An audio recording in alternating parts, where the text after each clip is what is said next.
Hey everyone, Stevie Taylor here. Welcome to episode 49 of the Gig Life podcast. I hope that you are well. Thank you for being here with me today. I really appreciate it. Now, a few weeks back I announced that I had a new website. It's www.thegiglifepodcast.com. If you haven't checked it out, go and have a look. It's got all the episodes there, news section, photos, videos, a news section, just everything you really want to see at a website, I guess. All the social links are there. There's a contact section. Appreciate it if you go and check it out and let me know what you think. Anyway, on with episode 49 of the Gig Life podcast.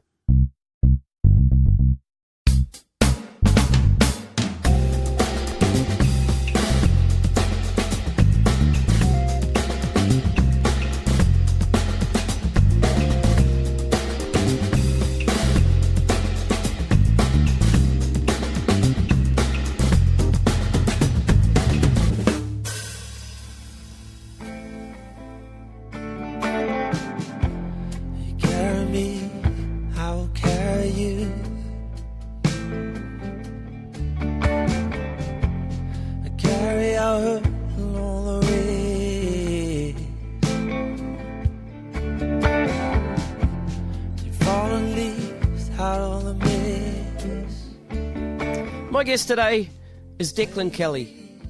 Declan is a drummer, singer, guitarist, songwriter and producer from Sydney. Now, some of the artists Declan's worked for are Bernard Fanning, Kasey Chambers, Katie Noonan, Passenger, Kingtide, Eugene Hideaway Bridges, Alex Lloyd, Stan Walker, Guy Sebastian, Karise Eden, Stranger Cole, Johnny Osbourne, John Stevens, and that's just to name a few. Declan also has a bunch of solo album releases out, and a few years back he released an album called Diesel and Dub, which is a re-release of a bunch of Midnight Oil songs, but rehashed in reggae, and it's brilliant, eh? Declan also has a new album due out later this year. So we sat down and we hung out in his recording studio in Surrey Hills, and we talked a bit about his music, the recording process, a slightly different approach to Instagram, his take on the industry, his love for the Sydney music scene, and much, much more. Now, a couple of days before we met up, we learnt of the untimely passing of a mutual friend, Jason Olsen. We do talk a bit about Jace here, but we think it's a fitting tribute to the brother. So, ladies and gentlemen, without further ado, please give it up for the one and only Declan Kelly. Cheers.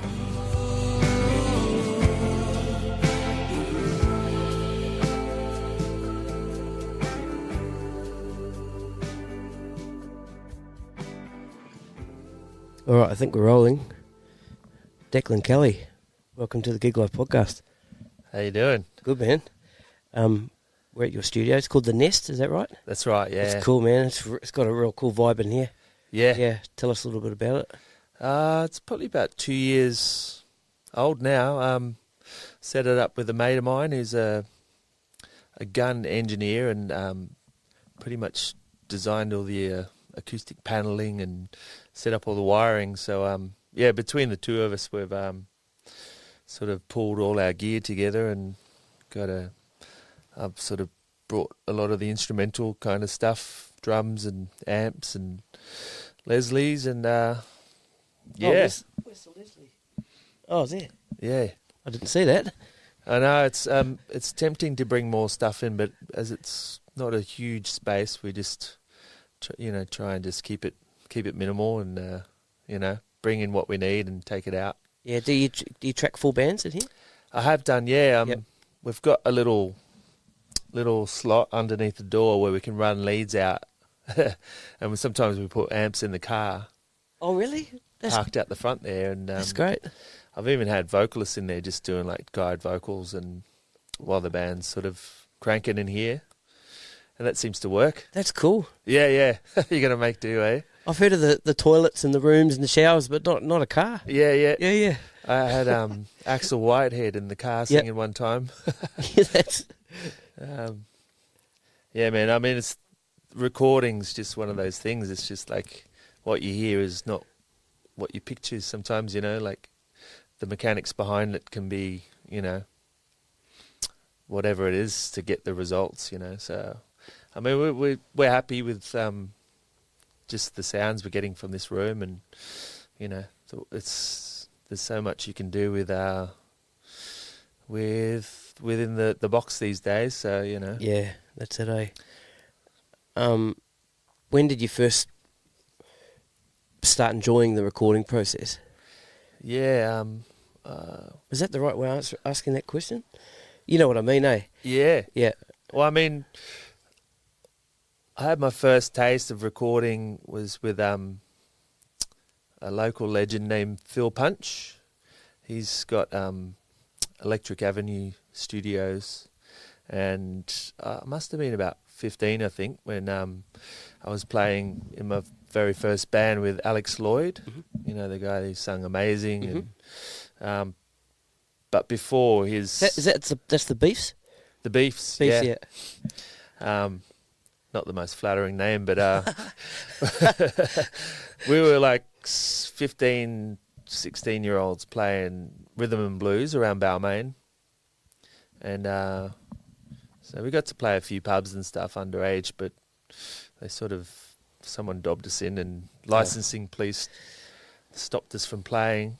But anyway, we went in a few Battle of the Bands competitions, and we won some recording time with Phil Punch, and he had a little studio, Electric Avenue in Balmain, that had tape machine, and so that was our first go. We pretty much just went in, did what we do live, and he put it down to tape, and so I mean, from there it was just like that was the thing. That was, you just get your band in a studio, whack down some tracks, but more recently I've just got into, more production side of things, and so I've got 4 albums out, 3 albums, 1 on the way, so great.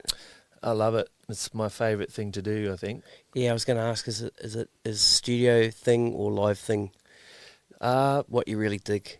I love both. Yeah. I think I'm sort of at the moment in the headspace of recording, so I love the controlled environment, and just the art of getting a bunch of musicians to track and get it sounding as natural as possible it's a real art form. So I'm I've set my goals to that at the moment. Yeah. But I do love playing live, and touring. But as I get older, it's one of those things that just you sort of feel like you want to be home more, and I've got family now, so they both have their merits, For sure. So how do you find trying to find the studio work with, there's that many home studios now. I've got one, which is just my room, and it's a computer with some, Universal Audio stuff, and how do you find yourself competing with those backyard people? Are you having to advertise? Do people know where you are? Yeah, I don't really advertise this.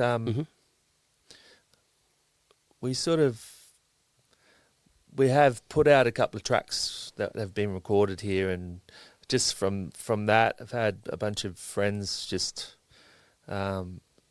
want to come in and check it out and eventually record here. So I've had Daniel March hooked up a bunch of different recordings here, and Adam Ventura has been in here a couple of times with a couple of different projects with Danny Pliner, and also I think just having a space in Sydney that's a place where you can record drums, that's treated and engineered by a drummer is, I don't know, it's one of those things. I'm often getting a few calls around the place from around the country, actually, just people just wanting a particular feel, I guess, and sound. So they'll send me their tracks. Yeah. And I can just whack them down, like, you know, and send them as soon as they're recorded. So, and it's a thing. It's not a uncommon thing. A lot of no, it's not at all. A lot of musicians are doing that, and global sort of recordings. So, yeah, I guess it's word of mouth is probably the best. Like, there's so many studios. There's a lot more sort of, you know, probably high-end studios than what we've got here. But for a focused sort of, you know, space, and if someone wants my particular drum sound or feel, it's pretty much set up for that. So, yeah. But in saying that, you get other drummers come in and you'll set them and record them? Yep. Yeah, we've had a bunch of different bands come through here, and they all tend to like the space and feel comfy in here. So, yeah. When you did that session back in Balmain with the Beast, this was before digital? This was all analog? All analog. All to tape? All to tape, yeah. Yep. So that would have been cool being part of that era, and I will call it an era, because I think it makes you appreciate the digital domain a lot more, doesn't it? That's right. Whereas there's people like myself who have always had the digital stuff, trying to chase that kind of analog sound, whereas the people that I've talked to that have been in the analog world, they like doing it easy like this, you know, but getting the same sort of sounds, you know. Yeah, it's true, eh? Because, I mean, tape machines need a lot of maintenance. Yeah. And just anything electrical is just going to have its, you know, little buzzes and squeaks and squalls. And so in the box just seems to be the next progression in recording. It's made it a lot more easier for people to just dial in. And it's getting where they're just the tape emulations and all the different analog sort of software is just, it's sounding pretty similar. Yeah. So, but I like the combination of the two. I mean, all the great recordings that I love are all smashed. Drums are usually smashed through tape, and there's usually some buzzy stuff going on, and you know, noise and room. What do they call them? Artifacts. Pretty much, yeah. Audio artifacts, yeah. So I'm starting to add a bit more of that. Like, we do run all our drums and stuff through an old desk. So it's going through circuitry and preamps and stuff. So I love that. And sometimes we even I took a session over to Phil Punch's, again, Electric Avenue, just to run the drums through some tape over there, and just to get a bit of that. It's not for every track, but I do like the saturation of a tape machine. So, have you done a comparison of the two, like say running it through a tape emulator, or you know, I mean, what do you use as your like a digital tape emulator? I've got a bunch of the different ones. Like, I just got the Abbey Road one, which is pretty awesome. Yep. I mean, it's sort of even. That's is that Waves? It's Waves. Waves, yeah. It's pretty awesome, like the wow and flutter and stuff. Sort of, it's the illusion again, you know. It's just like makes you feel like you're listening to tape. Yeah. Have you used the slate tape? I got the slate one. Yeah, I like that one too. Yeah, me too. Yeah. So I mean, they're all pretty close, and then even with when I went to Phil Punch's to run that through tape, it was just the track was like, it felt like a sort of late 60s retro kind of vibe, and to put all the drums and the bass through tape, sort of it did feel like it made a big difference to the feel of the track. But you know, it's split in hairs sometimes when most people listen to music these days. They're not really thinking about any of that. Yeah. But if it's giving off a feeling of that, then you know, you're sort of on the right direction, I think. Yeah, that's cool. Awesome, man. All right, let's roll back to early days, early beginnings. So your mum's from New Zealand? That's right. Living, you were telling me? That's right, yeah. Yep. And your dad's Irish, is that right? My dad's, he's a Dubliner. Okay. Yeah. Now, you were born in Sydney? That's right. Yep. Yeah. So always from eastern suburbs? No, I grew up around Balmain. Oh, okay. So went to school just out west, a few different schools. But yeah, Mum she came out here when she was about 20, and I guess started singing and playing in bands like not long after that. She did a bit of the circuit around Sydney when it was in its peak time. I think Sydney was just rocking with so many gigs. No lockout laws or anything like that. So, yeah, Mum ended up being pretty busy, and she was doing clubs and RSLs and things like that, and just getting pickup musicians and having charts and stuff just to, do a bunch of covers gigs. So that sort of led me into music. She was always sort of rehearsing and having different jams around the house, and you know how it goes. You slip into, falling in love with an instrument. Was it drums? It was drums pretty much straight up, yeah. Yep. And yeah, my mum and dad were split up when I was really young, so my mum ended up, having a relationship with a drummer at the time that she was in a band with, and he took some time to show me a few things when I was about maybe 8, and yeah, I didn't really think much of it. I think maybe I dabbled in drums around then, and then sort of put it away for a while, just as you do when you're 8 and 9, and just hanging out with your little buddies. And then I sort of come back to it about 11, when I moved to Balmain. And at that time when I was in Balmain, there was a lot of music, and a lot of pubs were having live music around there. So Mum bought me my first drum kit, which I still got. It's an old Premier. So I decided that's to great take to that hear. on. You've still got your first kit. Yeah. Bunch of guys I've spoke, they don't have their original drums. Oh man, Yeah. well, I think great. because she was dating a drummer, he sort of took her and they ended up buying a pretty decent one, which is an old 60s Premier. Yeah. So, I think Is that like the oyster finish one? Yeah. I've seen pictures of. Yeah, very nice. Yeah, Like, or the pearl marine or whatever they call that. That's right. Yeah, Yep. Some sort of oystery kind of thing. Yeah. But yeah, I got steel. Steel. Yep. To sort of fabricate it. Yep. But yeah, I guess when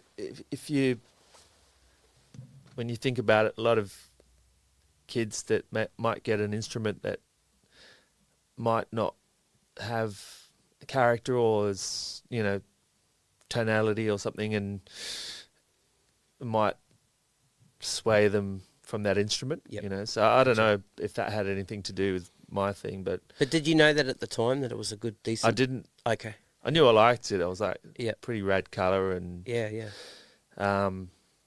but probably the juju and the drum might have helped me along the way, playing a good old 60s Premier. So, yeah, that was pretty much my entry into, the beginnings of music. And then Mum sort of found a good teacher for me to study with. There's a local legend drum teacher named Millen. Mm-hmm. He used to teach at Drumcraft. Drumcraft. Yeah, right. And then Billy Hyde's as well. Billy Hyde's, yeah, that's what I meant. Yeah. So yeah, I studied with him for a while, and he sort of got me going with technique and things like that. Yeah. Who were the first drummers that you're listening to?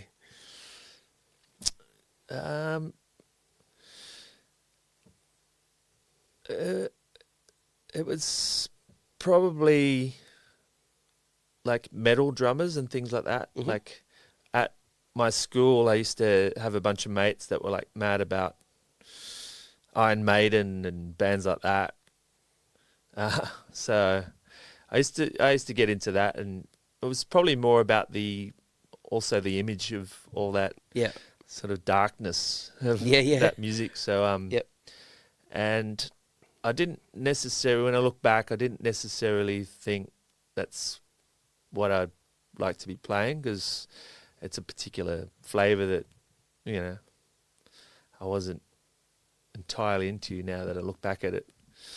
But the first drummers that I really took a shine to were probably around Balmain, where there was like a lot of different jazz, rhythm and blues musicians that were playing in all the pubs. The local guys. Yep. Yeah, they were all doing like the circuit, and, you know, well-seasoned veteran musicians. I used to sometimes, with my band, unable to go in the pub, we'd just go and sit out the front of the pub and just we could actually see them through the window and just hear them.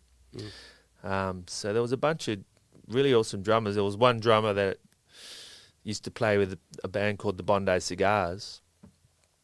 His name is Ace Follington, and he's, you know, been around since the 70s from Perth.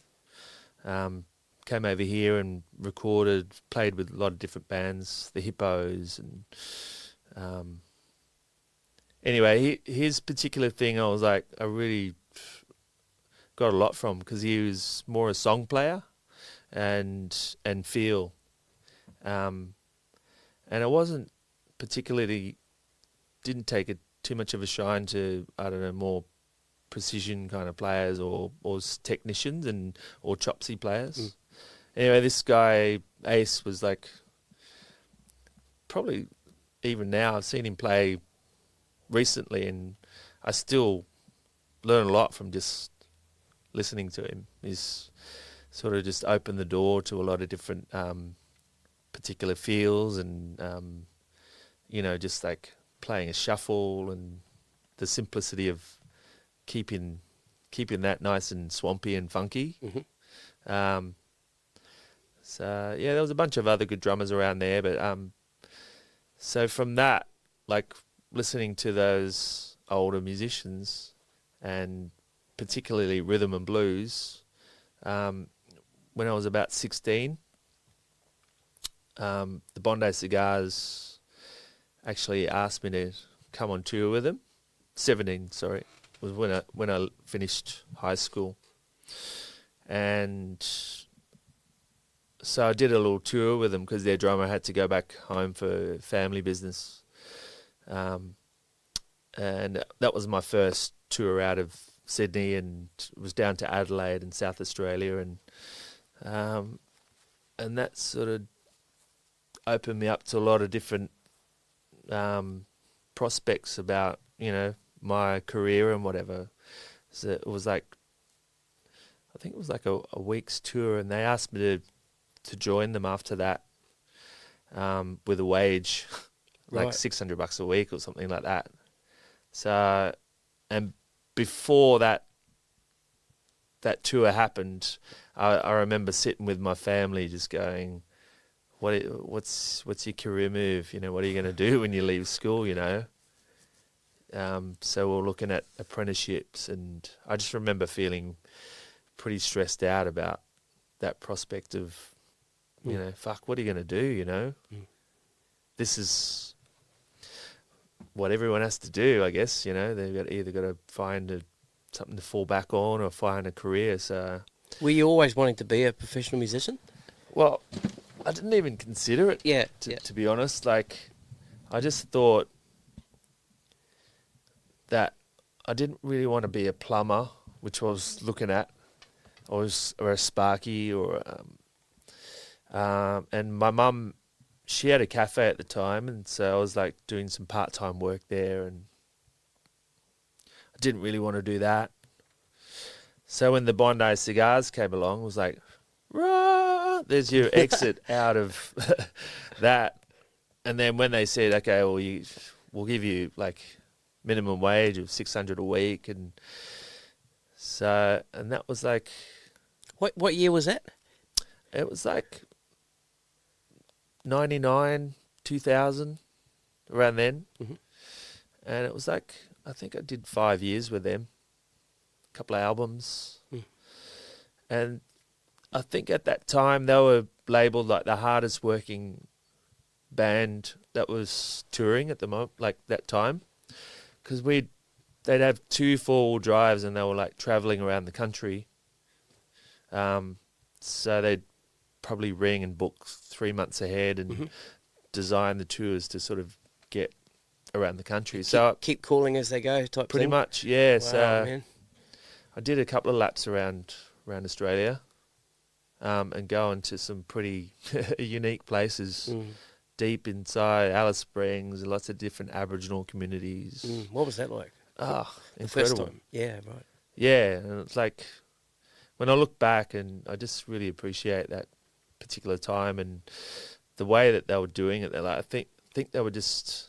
There was a lot of bands that weren't, I guess, up for doing the miles like that. But these boys were just hardened musicians that went to some places that I guess not many bands really tour to. So it was my hat's off to them for, taking some music to those places, because you really felt it. Like, you go to some mining towns and places like that, and they'd really appreciate you coming all that way, So that was pretty much my, it felt like my apprenticeship, like into the music biz, and they were all in their 40s, so they'd seen a lot of things and had a lot of experience, and sort of just showed me, good. They gave me a good schooling in, performing and the business side of things, and just that you can sort of, live off music, Yep. How long have they been together since you joined the band? How long have the Bondi Cigars been around? Well, that was sort of like a combination of a few different bands. Like the bass player, Al Britton, he was in a band called the Dynamic Hypnotics. Mm-hmm. They had that song Soul Kind of Feeling. Mm-hmm. So that, and then the guitarist Les Karski was from a band called the Hippos. So it was just like one of those, I guess it probably started out as like just mates doing a couple of gigs around different pubs just to fill out. When they're available type thing? That's right. Yep. But they had a really awesome sound, like, that people latched onto, and I guess that sort of took over their other bands. And yeah, so I guess before I joined them, they were together maybe 2 years or something. Okay, right. Yeah. Right. Let's just go back a little bit to the Beefs. Yeah. So how long were you guys doing that thing until you weren't allowed to go in any pubs anymore? Or Yeah. Well, I met Alex when I was about maybe 15 or 16. Mhm. And his best mate was the guitarist, Kinnan. Him and Alex were like best buddies, and then my mum used to have live music in her cafe. So them two boys came in and wanted to play at one of the open nights we had. And I was like, my mum used to make me set my drums up and sort of back up anyone that needed backing. At the time, I used to hate that, like put on the spot, and Mum sort of just forced me to do it, which is I'm grateful now. Yeah. So and then Alex and Kinnan just had about 4 songs that I backed them up, and then that night I remember we got someone to buy us a case of beer, and we got drunk and we became like best friends. So from then on, we just started rehearsing a couple of times a week, and all of our parents used to be mates and pull together and get us driven around to rehearsals. Awesome. And to various gigs and Battle of the Bands and stuff. So, yeah, Alex started writing a few originals. He was like very determined to, early on I reckon he was like, I'm going to make a go and write some songs. So we're doing like a combination of rhythm and blues and Chuck Berry songs and Muddy Waters and like some real traditional rhythm and blues stuff. And then he'd write some really sort of poppy songs as well. So it wasn't my thing at the time. So I think when the Bondi Cigars did ask me to join, I was like, yeah, rhythm and blues, I'm going to stick with that. That's your out. Yeah. And then when I'd left the Beefs, Alex started another band called Mother Hubbard, which got a fair bit of traction. I think they recorded like an album, and then from there he progressed to doing a solo record, which sort of blew up. So I think his path was always sort of carved out for him, right? From what I feel, you know. That's cool. So how long did the Bondi Cigars thing go for you? And what was it that got you headed somewhere else? Yeah, so I did 5 years with them, with a sort of little break in the middle. I think towards the end of my time with them, I think it was starting to sort of dwindle a bit. There was a few, I guess, all that touring and stuff might have taken it out with everyone, and so I think the boys just hung up their boots there for a bit. I mean, they're still going today. Like we did have like a reunion gig like recently, which was awesome. Like the band still sound as good as ever, and it was really good to see everyone. So they're still playing under.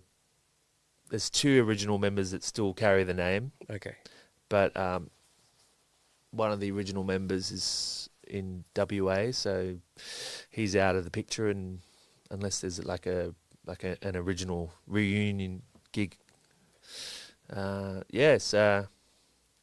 probably from there. Were you had you started songwriting at this stage? I hadn't. No, I was. Were you starting to play guitar? Well, I'd always from school. Like I learnt basic chords and stuff at school, so I always sort of dabbled at it. Didn't really think much of it. But I think it was when at a particular point, I started singing backups and stuff with the Bondi Cigars, and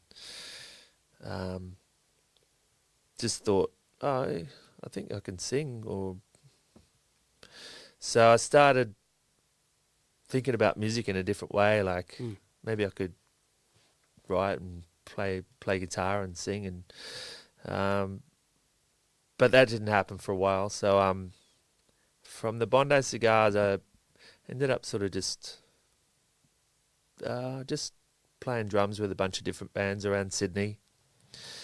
And there was one band that I played with, this brother and sister team called Papa Lips, and we did a bunch of recording. And Papa Lips, yeah. What a sick name. Yeah, it's an old jazz tune that we poached the name. Right. I love that. So the brother and sister both sing, and they shared the lead vocal duties. But I wrote a couple of tunes that I thought I could sing with those guys, and so drumming and singing. And that sort of just opens it up, really. Like, I guess it's a real challenge, you know, like for anyone to probably start singing. So once I got a taste for it, I was like, I want to pursue this. So after Papa Lips, I started just just honing a bunch of songs that I'd sort of catalogued, and then pulled together a bunch of songs and just started dabbling at recording and just putting some down, and it sort of just opened up from there. What sort of recording rig was it? Like a home recording rig, or were you taking yourself into studios and doing bits and pieces? Well, my good mate, Mitch Anderson. I know of him. I don't. Haven't met him yet. Legend. Yep. Beautiful singer and beautiful soul. So he was living just around the corner from me, and he was just getting into Cubase, and so he invited me around and showed me a few little things, and sort of just let me record on his machine, and we actually did that a couple of times, and we put down this one track called Neighbourhood, which is I sort of did an early version with him, which somehow ended up on a compilation record done by Andy Glitterer, who was like a Triple J presenter back in the day. Like he had a soul kind of segment on a Friday night. I think it was like 10 o'clock at night till 12. And back in the day, probably in the late 80s, early 90s, Sydney was just like, there was, no lockout laws. Yep. So people would listen to his show because it was groove based. It was like he was sort of just breaking a lot of that kind of acid jazzy kind of music, Massive Attack and stuff into, Triple J, which is a lot more underground back in those days. So anyway, Andy's found my track Neighbourhood and put it on a compilation, presented it, and I think I was overseas in Paris at the time. I was just hanging over there, and he called me up and said, "Oh, your track's getting played on Triple J, like it's getting, I guess, a medium rotation." So he was like, "You got to get back here," and he offered to help me finance a record. So from there, I just pulled together all the tunes that I felt would fit into an album, and he helped me put it out, which is pretty awesome. Grateful, and I did it pretty much all on to 2-inch tape, mixed through a beautiful old Neve desk, and so it was probably like almost the end of that period of analog recording, and digital was just like coming to the forefront. So I was just like pretty grateful to be able to smash some drums through a tape machine and mix it on a big old analog desk,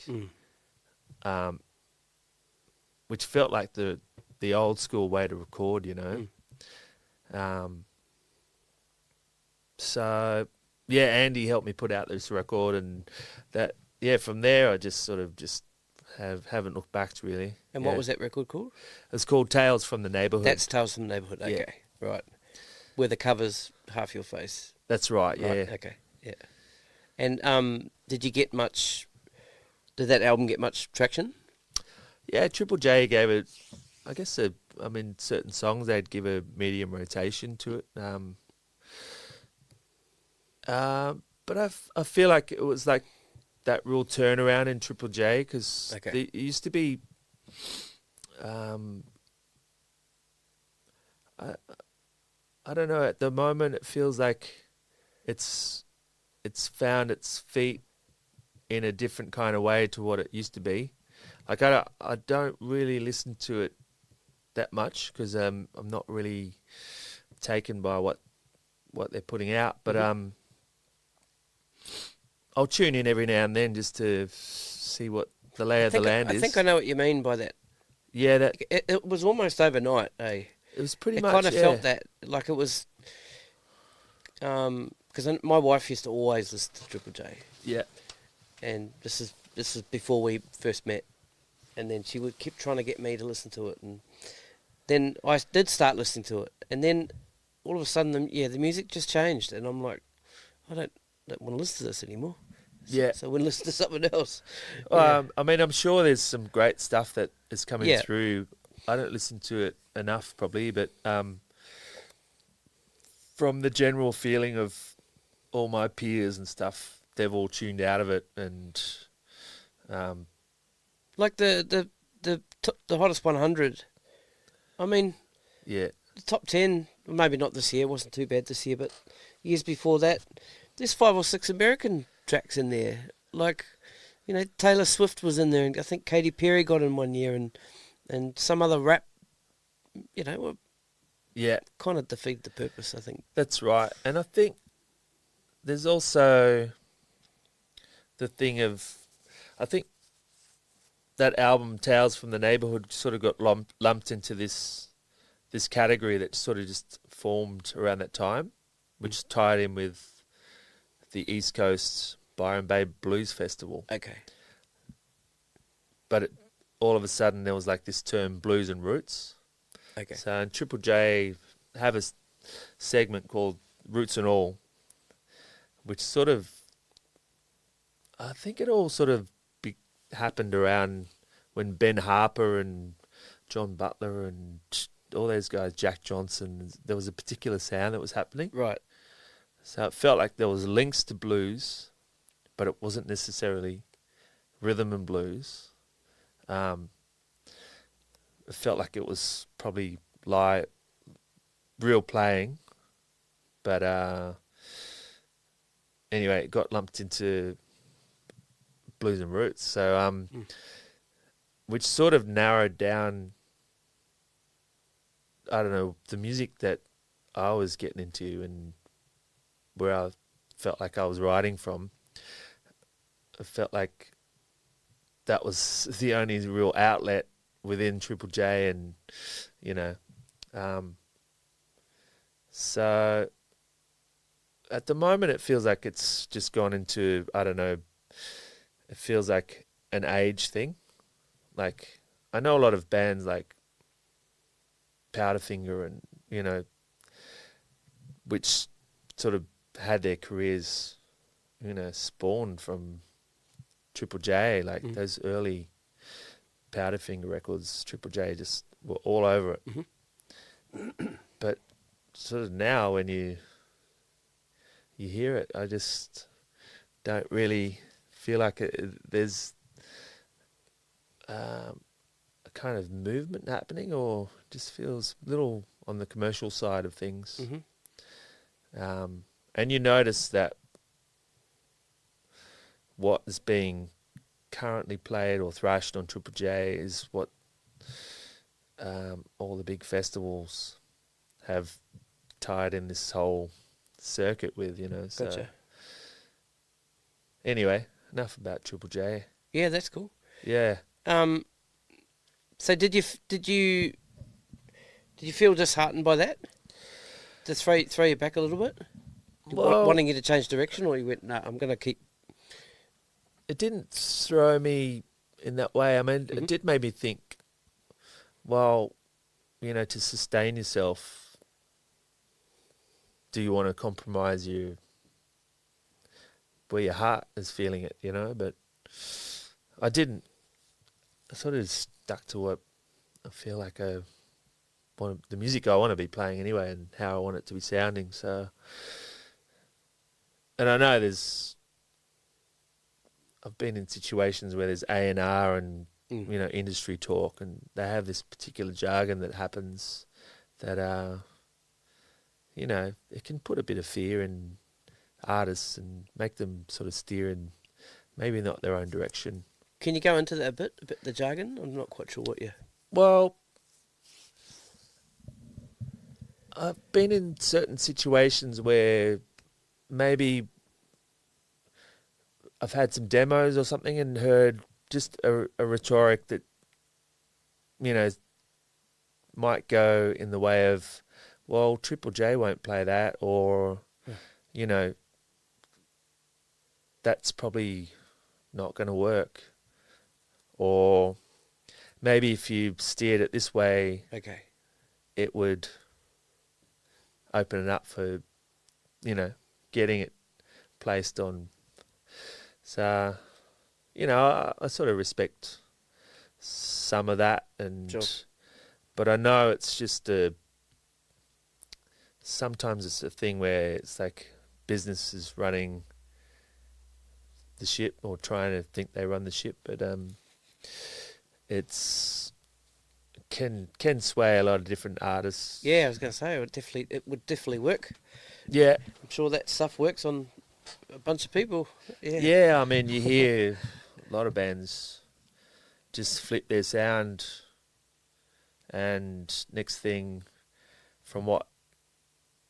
they might compromise a bunch of their fans for, you know, Yeah. the sound that they once had Yep. is now, I don't know, a bit broader, or a bit more, feels like maybe a bit more geared towards them wanting to have a bit more commercial success, say.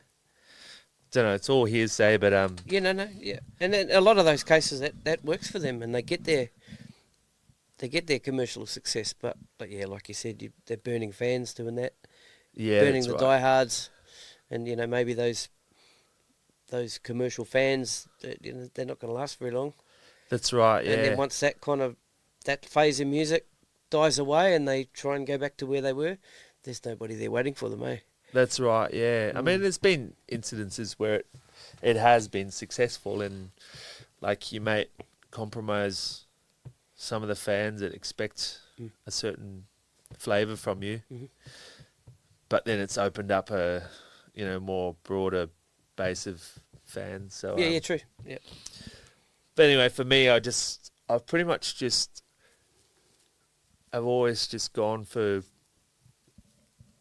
what I've felt on that particular time of my life, and yeah, that's just the music that I've sort of or the inspirations that I've surrounded myself with, into making an album. So just to sort of always keep that goal of what's happening in your heart, and yeah, not really compromise. Yeah, Congratulations for that. That's awesome. thanks. Yeah. I mean, you're still here doing it. My last record, it would be an A&R nightmare if there was like some of their heads. If I was to go in and try and pitch it to them, Right. it would be like this. It would be like, okay, well, I've got an idea. I want to do a bunch of Midnight Oil songs done in dub and reggae roots, and I want it to be sung by a lot of great singers, but primarily Aboriginal artists that I really love. Yep. Will you throw some money at it? Did you even consider it? I didn't. Or did you? Yeah. Did you get the chance to present that to somebody? This is Diesel and Dub you're talking about. That's right. Eh? Yeah. I didn't, because of that very notion. I didn't want to feel like I had to compromise it, and just having heard some of that A&R stuff sometimes it does make me feel a bit icky inside. So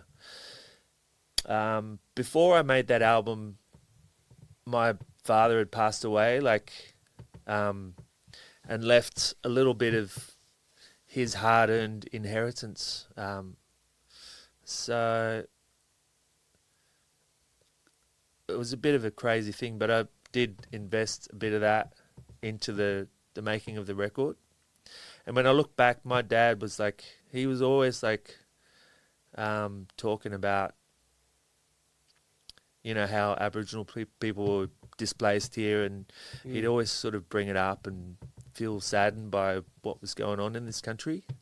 So when I felt like I put some of his hard-earned money into that, it felt like a pretty heartfelt investment. And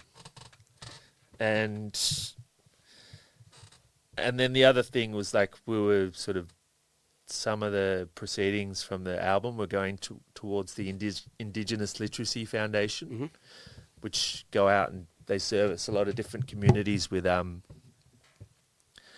literature and the chance to preserve language. So many different language groups out there. So, and some of them being in jeopardy of being extinct. From. So, I felt like that was a good little cause to jump behind and get on board, and then a lot of the singers that come and sang on the album did it from their own heart, and so it felt like a real community kind of album as well, But I was pretty proud of that one, how it all came together, and that was one sort of just talking about following your heart and stuff, and that was just one thing that I just felt like I got to do this, and without compromise, and it ended up opening it up to a whole bunch of other things that came in from that. Like, I ended up meeting Mad Professor through a mutual friend who heard about the project and then kindly offered to mix it. So we spoke about him maybe coming here to mix it, or me going over there with the tracks and him mixing it in his studio. So where's he based? He's based in London. Okay. In southeast London. He's got his studio there, Ariwa. So I ended up going over there with another mate, Richie B, engineer, where we tracked a lot of the drums and bass and everything. So we spent 2 weeks over there with him and mixed it, and he gave us a freaking awesome deal, and then we got to witness his dubbings and his masterful studio. Was he live dubbing? Live dubbing, yeah. Oh, fuck, that's awesome. So not only like he'd sort of just have all the multi-tracks, so he's a masterful engineer first and foremost. So he'd sort of balance all the tracks and get them EQ'd right. And then he'd just run passes and do dubs of... Yeah. So he'd do about 4 or 5 different dubs of each song, and we just sort of sit and pick the best one, and that's wicked. Bloody legend. Tiki Tane does that. Yeah. Does the live dubbing stuff. Yeah, he's great. He was another... Like, I even pondered doing the mixes for Diesel and Dub with him. Oh, right, okay, awesome. Yeah. But anyway, Mad Professor came along. And yeah. So, yeah. Follow your heart. That's it. Now, how did you go about approaching the Midnight Oil guys for that? So, yeah, it was pretty tricky. Like, we had to... I guess if you do anyone's songs, you got to, by rights, like, ask for permission. I mean, you can record anyone's song. If you all the copyright is theirs entirely. So, right. But we did have to ponder the process of like licensing the tracks, which would have cost a fortune. So we sort of just went in the back door a bit and ended up having a meeting with Peter Garrett. He was in Parliament at the time, and he kindly offered to waiver his licensing fees for the tracks. So, and then eventually got talking to management, which they sort of, I guess, gave us permission to use the tracks. Great, awesome. So, and by rights they get all the royalties if there's airplay. And Okay. So yeah, that was a trip, just learning all those songs and getting stuck into them, like, Yeah. because And wanting to still do the songs justice too, eh? yeah, that's right, Yeah. because they're not necessarily geared for turning them into reggae tracks. Yeah. Like, there's a lot of arrangement to them, a lot of Yeah. parts, and but we tried to pick a bunch of their songs that would translate easy, or as easy as can be, and just keep the main elements of each of the songs, and also just about the message. Like, some of the Midnight Oil songs, the message is about, country here, and about displacement of the native people here, and also, some of the other tracks like Armistice Day, talking about, worldly issues, And for me, like, reggae music has always been like that bastion for talking about the issues of the people, When you hear Marley just get up, stand up, and all those songs, he's talking about his situation within, might even just be within Kingston, where there was shit going down and people getting shot and corruption in government. So Midnight Oil were singing about that here. And it's kind of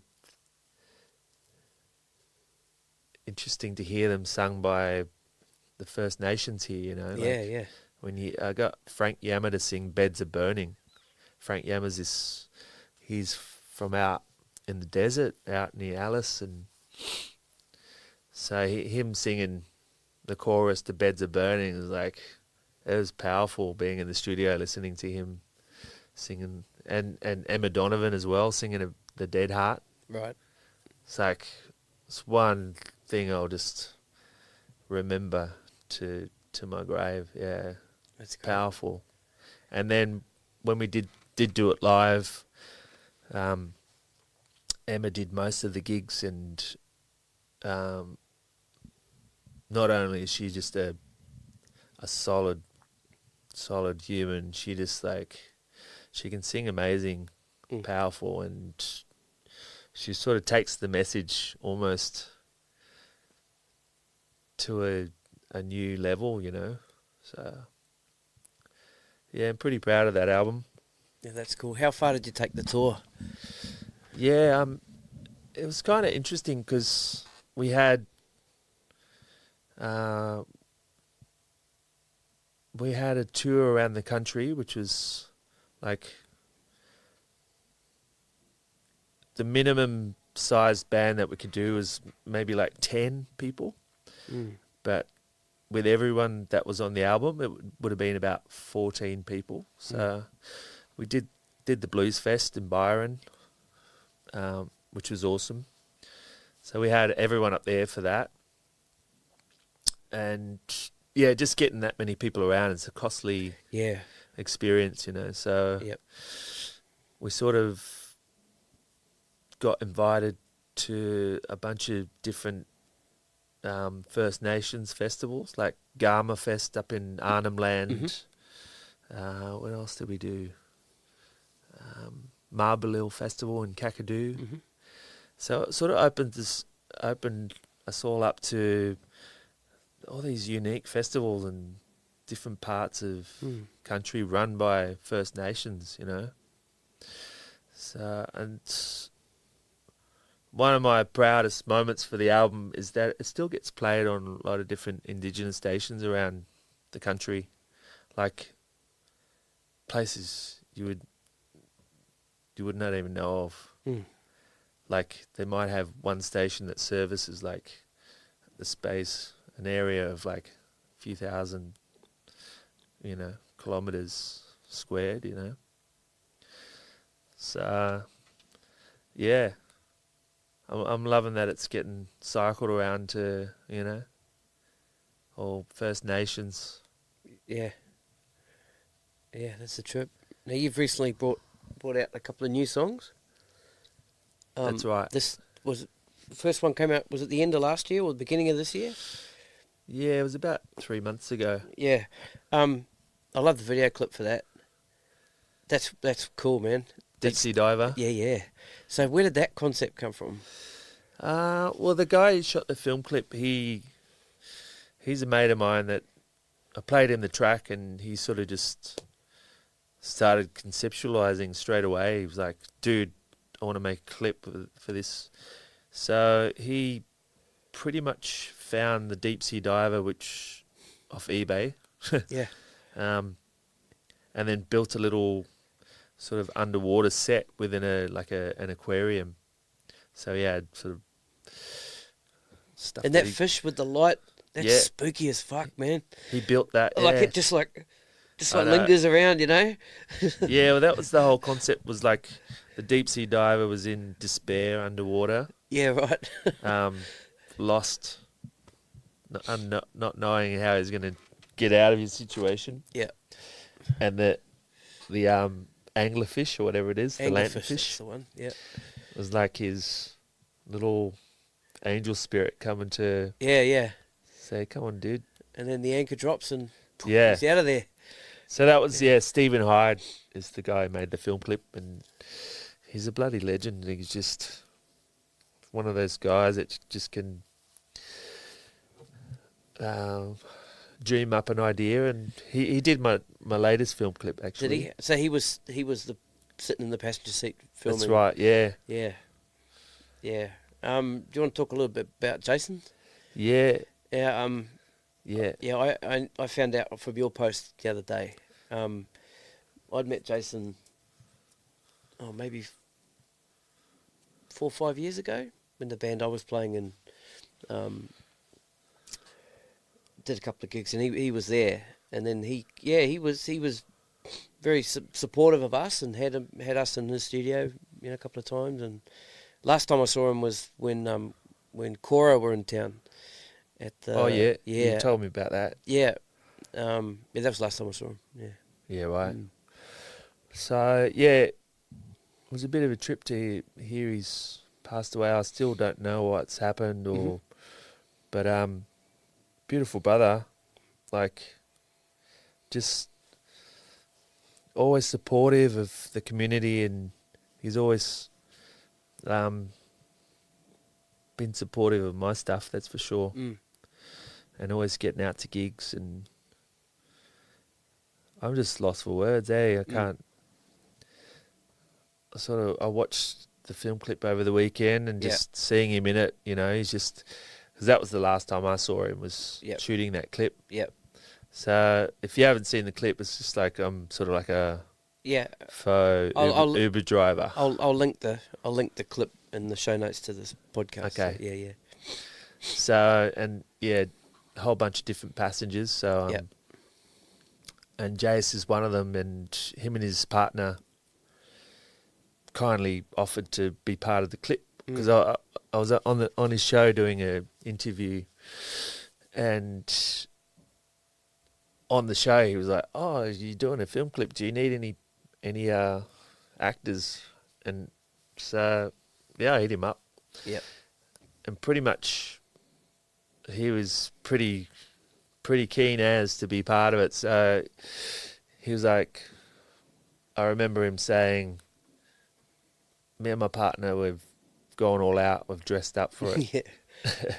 And I didn't realise how much. Yeah, that's full and on, so went to pick them up, because it's all been shot at night time. So I went to their place, and they were like sitting in the dark on the fence out the front of their place in the full hedonistic post big night out at Hellfire Club outfit. Yeah. And I didn't really see them until I got right up close to them, and I swear I shit myself. I was like, what the fuck? Anyway, I was like, this is perfect.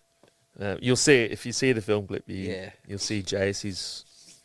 He's a beautiful soul brother, and I'm going to miss him. Yeah, fly high. Yeah. Now, I don't know if you've been asked this a few times, but I've noticed it on your website, the cranky man at your busking gig. Oh, yeah. So I just saw a bit of the snip. So tell me what happened. Tell me what happened that day. So, I was doing a paid gig at a growers market. Yep. That was down in Manly in the Corso. So generally it's pretty chilled, and you just do a bunch of sets, and people have just got their trolleys and their baskets getting fruit and veggies, and I don't know if you've seen me doing those sets, but I've got a little amp, and it wasn't particularly loud. I was just playing a bunch of my songs and a lot of reggae stuff, bit of Marley and whatever, and so it's not like in your face kind of loud or anything. But anyway, this one disgruntled old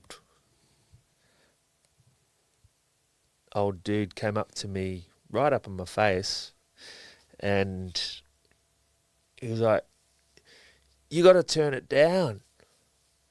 I was like, I was still playing. Yeah, it was a mid-song, yeah. Yeah.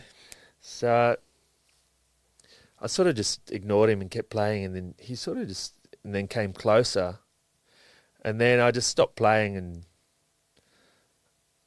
anyway, it's all sort of erupted from there. But in my mind, I was like, okay, this dude is pissing me off, and then in my heart, I was like, okay, we'll just keep calm. Things could just get out of hand. Anyway, the guy, he just wouldn't budge. So I sort of just presented it to the crowd, because there was people sort of gathering around, because I was like, and I think I remember saying, okay, who here wants music? And then almost the whole market just went, we do. And then there was a guy that came over that tried to push the guy away. They almost had a fight. Yeah. And it's all captured on film by this girl that was just standing next to me. I didn't realise. It was quite a circus. Yeah. Anyway, the guy, he felt like he got into a situation that he couldn't get out of, like a little kid that just felt like, what do I do now? And he's stuck. So he just stood there. And that's when I sang right to his face, and it sort of just shooed him off, and the crowd loved it. The crowd loved it, yeah, cheering. Yeah, so that little video's on Declan's website, so the link's also in the show notes. Views with a room, Instagram. Man, I used to love seeing them pop up on my Instagram feed.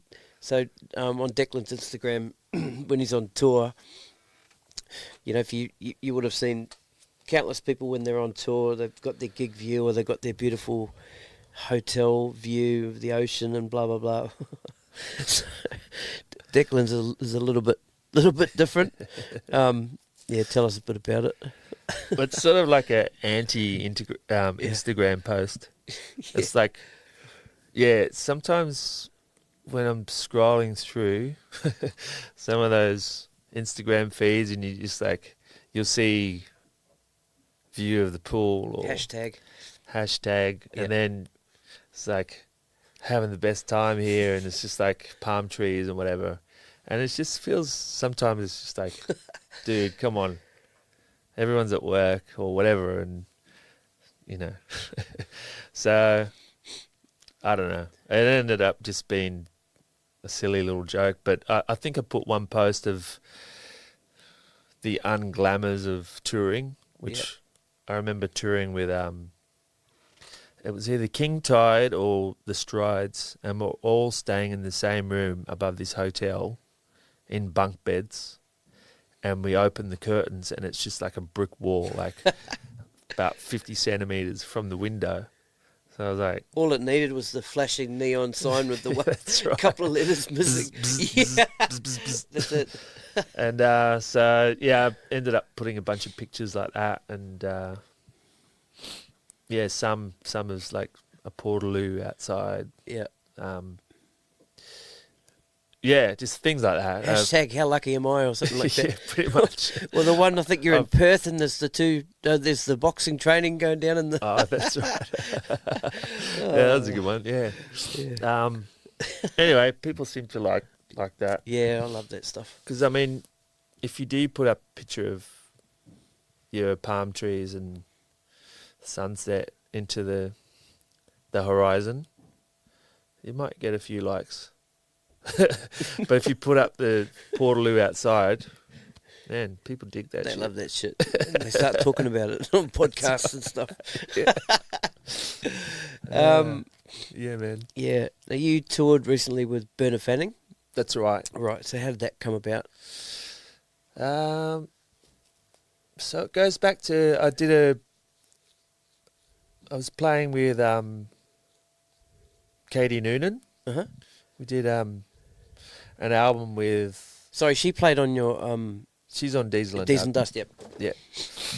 So on one of Katie's albums, I think she was signed to Sony, and they threw a bunch of money to her to record a record where she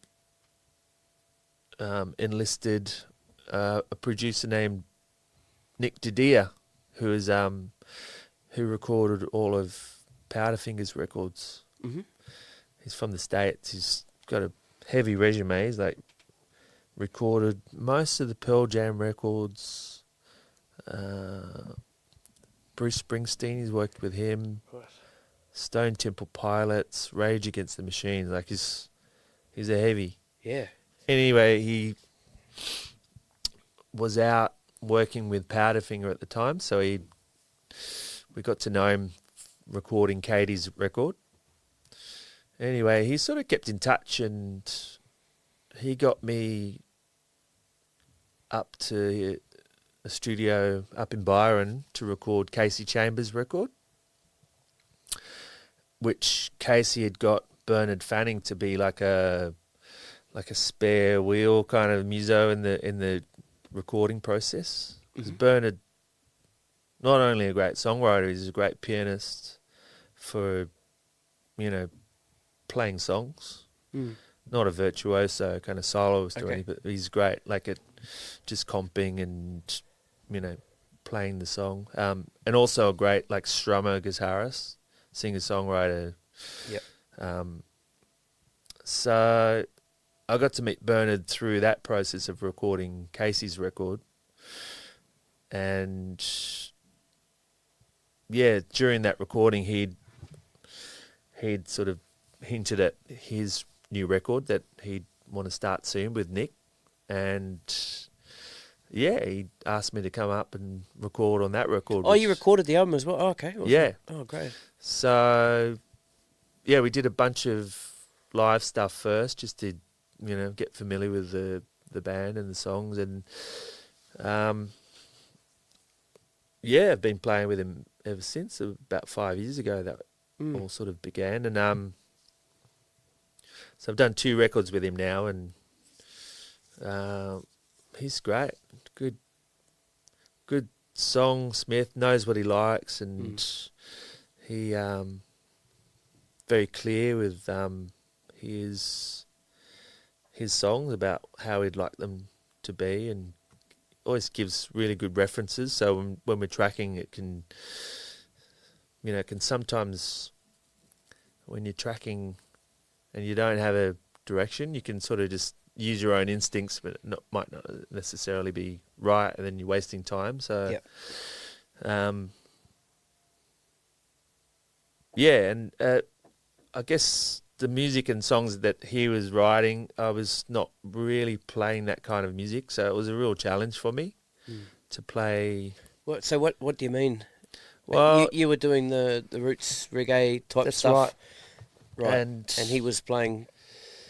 He was playing music that I was definitely listening to, like and his influences I was definitely listening to, but not necessarily executing it or playing it live, you know. Right. So it was a lot of that stuff is, you know, a lot of it's feel, but it's also a lot of it's sound as well, like the way you have your drums and tuned. And so a lot of his references were like people like James Taylor, Okay. Neil Young, Right. Tom Petty. The real songbook guys. Yeah, real songbook guys, Yep. Dylan. And Yep. so it wasn't necessarily about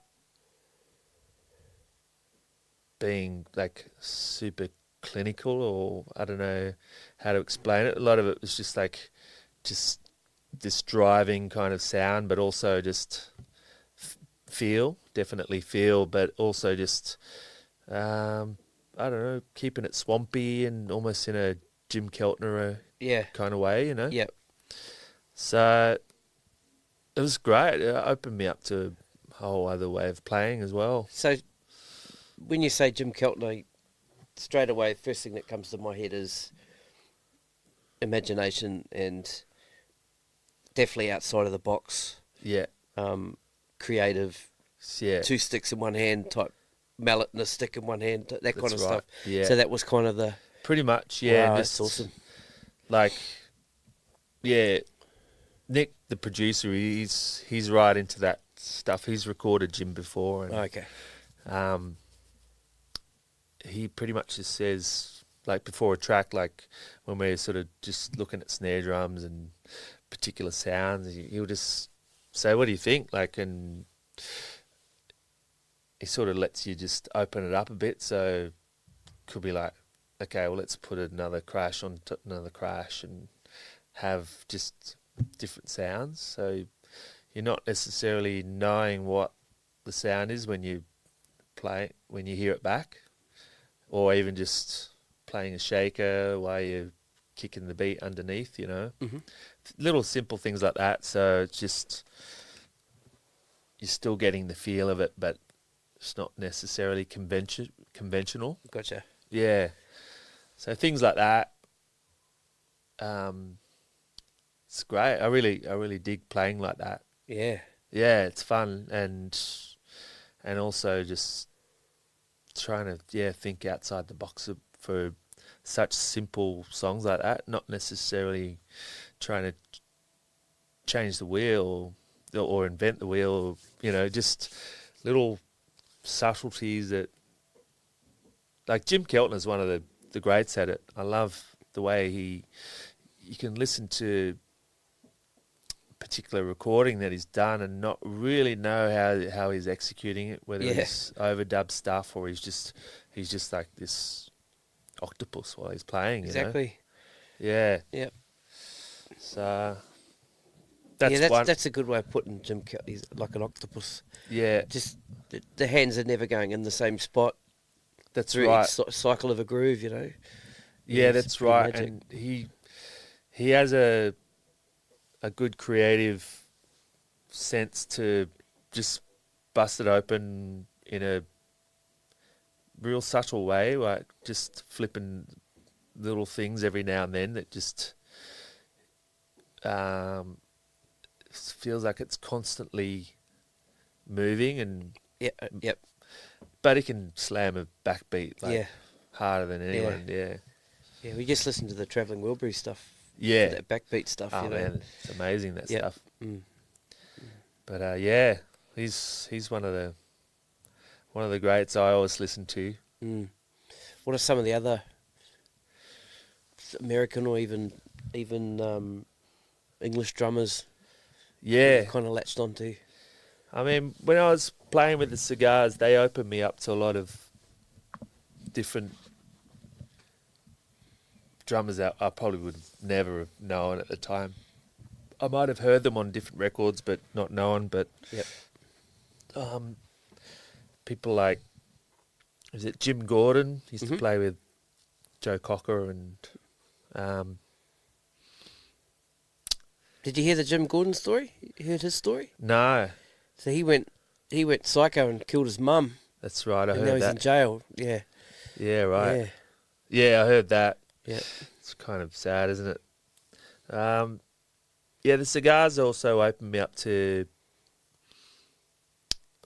like bands like the Meters and stuff. So Okay. Zigaboo. Zigaboo. I became really obsessed by him actually, Yep. and I would like sleep with my headphones on, listening to Meters on repeat. Awesome. I mean, all the early James Brown drummers, Jabbo Starks and Clyde Stubblefield. Yep. I became obsessed with them. Yeah. I mean, at the moment, I've been digging also in the Jim Keltner kind of feel, like people like Jay Belarus, you know him? I've heard that name. He's one of these guys that just has beautiful old drums, sometimes with calf skins and things like that, and just an awesome song player. T-Bone Burnett uses him a lot on a lot of the productions that he does. So people like that. And then, I always love the creativity of like reggae music, and some of those influential reggae drummers like Carlton Barrett and Leroy Horsemouth, Sly and Robbie, just the way that they sort of almost like flipped what was probably like rhythm and blues and early soul music, and then flipped it into what we know as reggae music. Yep. It's always like pretty amazing, that music. Yeah. Because it's so influential now worldwide, and that particular, the elements of reggae music it's deep. Like when you hear Carlton Barrett and his brother just locking down some of those Marley songs, it's like you're also not really knowing what's going on. Yeah. I was talking to a guy a couple of months ago, Joel Shadbolt. He's a guitar player. He plays in a band called LAB in New Zealand. He is also part of the Marley All-Stars band in New Zealand. And I asked him, we started talking a bit about that, and I asked him what it was like to get into that music. And he said, man, there's just so much, that almost like a masterpiece, every song. And every song's got its part, and everybody in that band had to learn that part.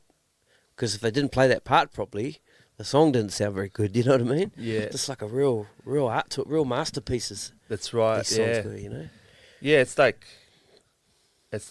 within each culture there's the music that, defines that particular culture or tribe or whatever, It's, when you hear stuff like Cuban music, there's like the clave and then the particular rhythms.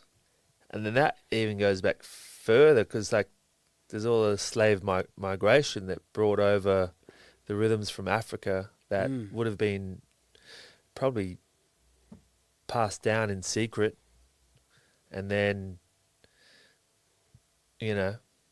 developed within the oppression that they were living in. So when you hear reggae music, it's so deep. You sort of feel it.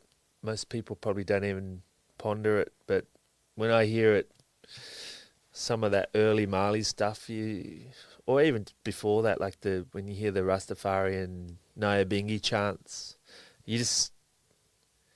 I hear the slave migration harmonies and this, I don't know, connection to the higher forces, It's crazy. And then when you hear the connection that's had in Aotearoa and like how they, made a bond with it and adopted it into the music back home. It's it's still there now. It's big now still. It's huge, isn't it? It sure is. So yeah, spiritual. Yeah, man. Who are some of the local players that kind of blow you away, that are kind of doing something special, something different? Yeah, I mean, Sydney's got no shortage of amazing musicians, that's for sure. You know that. I mean, there's a lot of different scenes that are happening here, like, and I don't know, like bands like God Tet with Tully and all those guys. They're like, you know, they're sort of like forward thinking musicians. They're thinking future music. That's right. So I dig that aspect. But then there's also like real like heavyweight players. Like I love watching Simon Barker and players like that just, you know, they've got their own unique thing as well. And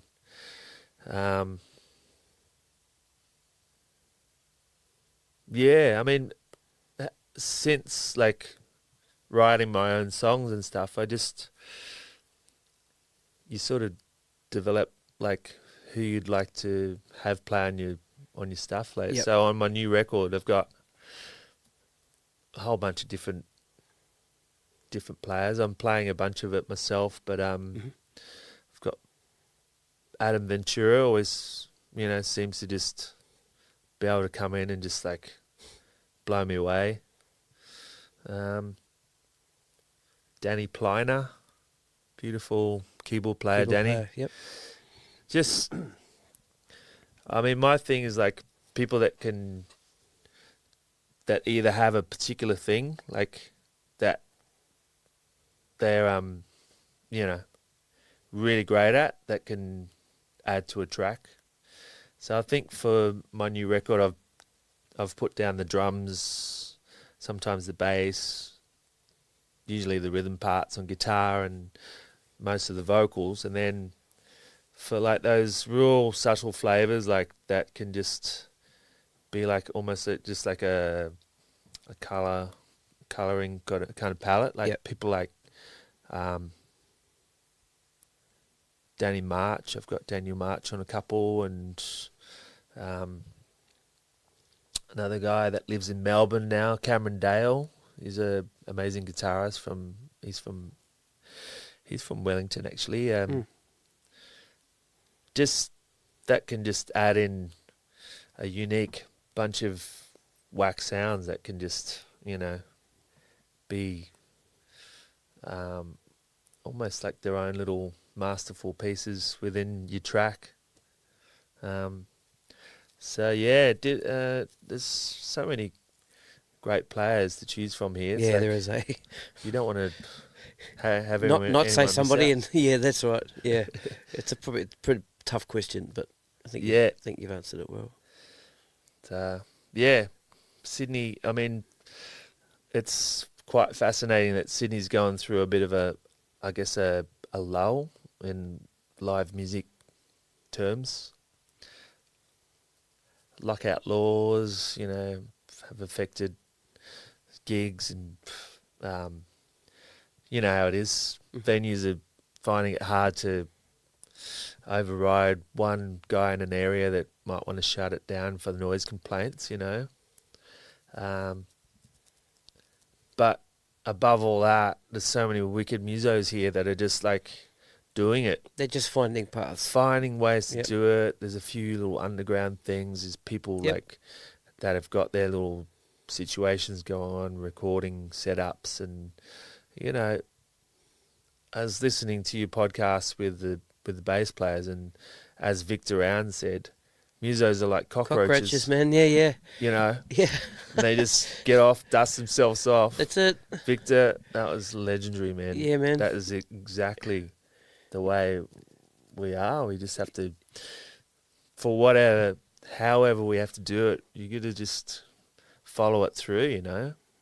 Whether it, you know, you're not necessarily might be doing your favourite gigs all the time, but you got to just be in it That's it, eh? Yeah, and when you're playing with some of your favourite players, and you know, it's a real blessing. But when you're playing with new players, and you always got something to learn somewhere, Yeah. you know.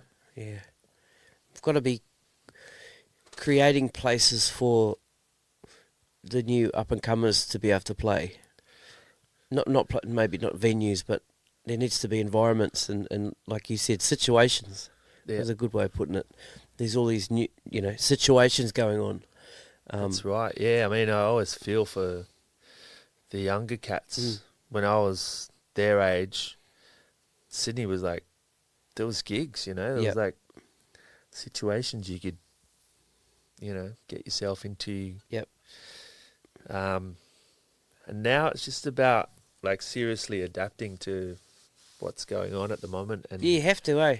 yeah. I've come across people that are totally adapting, creating their own situations, but there's also people that are sitting back and pissing around and complaining, Yeah. waiting for it all to go away so they can go back to the way that it used to be. That's right. not going to fucking happen, man. No. No, well, a lot of those complainers aren't really going out and checking out. There's a lot of stuff that goes on in Sydney. Like, I try and do my best to get out and see what's going down and support. And there's some... I think it also just having that disadvantage in this town, like, Melbourne seems to have this thing of like, oh, we've got so many gigs happening here. Like, I was down there on the weekend, and a few of the musos were like, yeah, man, you should move here. It's happening. So good. But up here, it feels like there's a definite struggle that happens within. It's not like we're in a civil war kind of struggle or anything. Yeah. But there's a definite like artistic war going on within establishment, government, and outlets. Like, we need to use that that energy that struggle's creating to be making stuff. Yeah. Because I think that's where a lot of the best music is made, from some sort of struggle. It's like, and I love this town, so I'm sticking it out. Yeah, yeah. Optimistic about it, Yep. Yeah. Now, when's the new album coming? So the likely time for release is probably September. Cool. Yeah, so I've got a few more mixes, and then, ready to put out another record, which is kind of weird in itself, like how to do that these days. So do you have a plan for that? Well, I've got like a label that I've been working with for the last bunch of songs, and so they're gonna help me put it out. And is it an independent label? It's an independent label, Source Music. Okay. So we've spoke about how we do it. Like, do you do CDs, or do you just do streaming? And do you do an album versus single? Yeah, do you all do that. EPs or that kind of It's sort of kind just, of stuff? It's a bit of a free for all at the moment, but yeah. I mean, I tour with a bunch of independent acts, drumming for them, and a few of them have a little successful kind of merch thing where they're just still selling a bunch of CDs, not as much as back in the day, but vinyl seems to be, a thing. People are buying vinyl. It's a lot more expensive, but that's fine. Yeah. If you're a big if you're getting fan. half the amount of people, but you're selling it for twice as much, you're still making the same amount of money. Hey. Yeah. And then streaming. So once that finds its feet, I think musicians and songwriters will hopefully get reimbursed with with monies that they're well and truly owed. Like, I was just thinking about it the other day. Like, if you go to a shop and say you go to the butcher's and say, okay, I want that bit of steak there, and I'm not going to pay for it. Someone else is going to give you some money down the track. Hopefully. Don't know. It's pretty much, that's how it is. Yeah. For us musos and songwriters at the moment. Yeah. You put our stuff on the streaming service, it's getting heard, which is awesome. Well, hopefully getting heard. But what is it? 0.006 cents? And that depends who it is. I think the machine is like well and truly on its way. Like it's, you know, how many people are on Spotify? Is like millions. Yeah. I mean, you know, why are they going to change it? Yeah, pretty much. It's just like, cool, free music. I'm going to pay for my subscription $13 a month and just gobble up as much music as I can. And that's just the way it is at the moment, but it's definitely someone's pocketing from all that, you know? Yep. And it's definitely not... definitely not musicians, that's for sure. No, I mean, back in the day, you could tour and sell CDs and be able to sustain yourself and make a living. But at the moment, it's just like the prospect of touring is daunting. Oh, right, is it? A little bit, yeah, for an independent artist. They got to... Yep. If they don't have backing, they got to pay for it all themselves, and it's not cheap getting around and touring. So, who knows? It's an evolving platform, I think. Yeah. Yeah. Well, Declan Kelly, thanks so much for having me at your studio today and sitting down and chatting with me, and it was bloody good, man. It was a pleasure, man. Really enjoyed it. I really dig your podcast, man. Thank you, and man. What you're doing, yeah, and in these times of how Sydney's going with its live music thing, I think it's an important thing to highlight all the talent here that, you know, have been doing it for years, like battling and just being a musician is it's a unique thing, you know. So good on you for thank you, man. Thank you. Capturing that. Thank you. And I'm also chatting to up and comers as well. You know, I'm starting to do that now to get their. It's interesting hearing their take on it because they only know it this way at the moment. Yeah. You know. And it'd be interesting if I ever get to talk to them in another 10 years how much the industry's changed. You know. Yeah. That's right. It's fascinating. Just document it as much as I can. You know. Yeah. That's right. Who knows where it's going to be? Virtual gigs. Yeah. Virtual hologram gigs. Hologram gigs. Yeah. Oh, classic. All right, Declan. Cheers, my man. Cheers, brother. Right, later, brother. See ya. Catch up.